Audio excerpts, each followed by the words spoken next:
So what are the chances Russia actually tampered with our presidential election, and just how hard will it be to prove their involvement?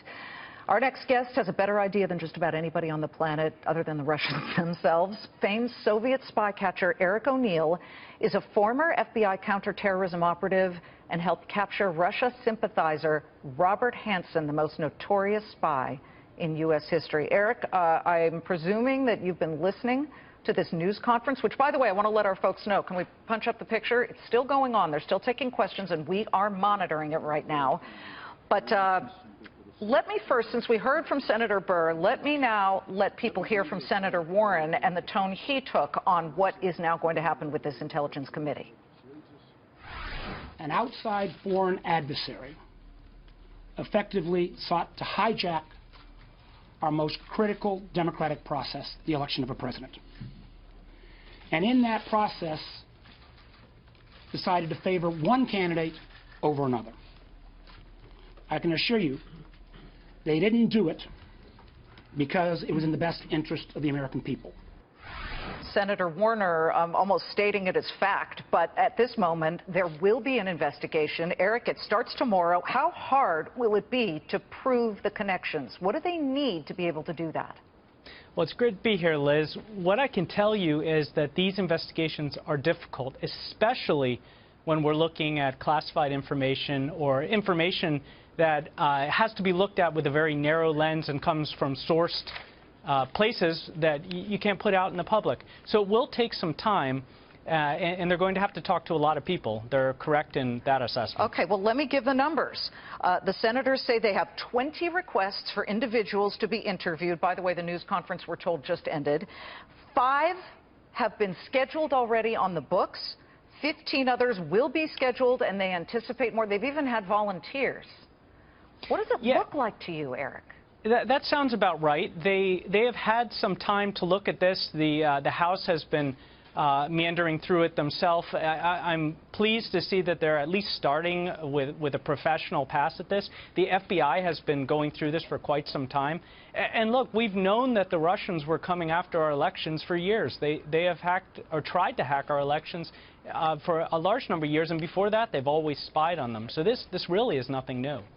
Nothing new, except this is something that has really attracted the collective attention of the United States. I'm going to ask again, does it look to you like the Russians somehow interfered with our election? And, you know, you may have heard that Senator Warner really would like tax returns from the president revealed so that they can maybe see some type of perceived financial connection. Yeah, I'm less concerned with the somewhat more smoky, murky collusion between the Trump campaign and Russia. I'm more concerned with what I think Russia actually wanted to do, which was disrupt our election process. I mean, what Russia doesn't, spies don't just steal. Sometimes they sabotage and disrupt. And what they've done is they have created a lack of trust in the American people in the election system. And that's, I think, what they set out to do and what they've accomplished. Let me just review for some people who may have missed what we felt was a stunning news conference, a totally different tone than what's been going on with the House investigation. People may remember with the House investigation, Congressman Nunes has been eviscerated for having taken what information he had straight to the White House instead of doing what we have seen from the Senate side of this, where they were point-blank asked by reporters. Do we have that soundbite yet? They were point-blank asked by reporters whether they've at least revealed any of this to the White House. Do we have that bite so we can play that? Okay, we don't have it just yet, but let's make it pretty clear that Burr said, no, we're doing it by the book, and we are looking at all of this.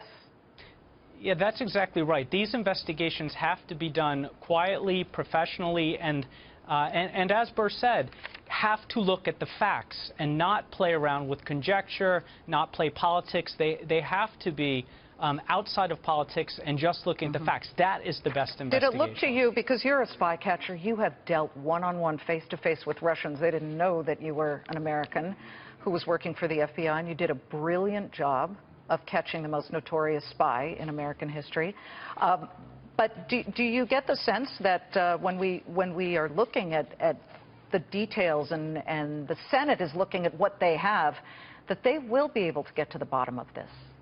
I think the FBI is going to get to the bottom of it. The Senate will use that intelligence, and they will help in that. They'll provide oversight over the process. And I think at the end of the day, Liz, we're going to find that, yes, Russia did try and interfere in the election.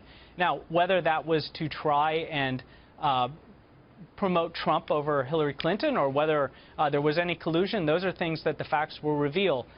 But I think we're going to find that Russia is trying to interfere in all elections, because that is how they can gain power on this global stage. There's word they're already interfering in the French elections. Eric, I feel like the headline here from our interview is that you just said at the end of the day, it will probably turn out that the Russians did interfere in our elections. Thank you so much for your perspective.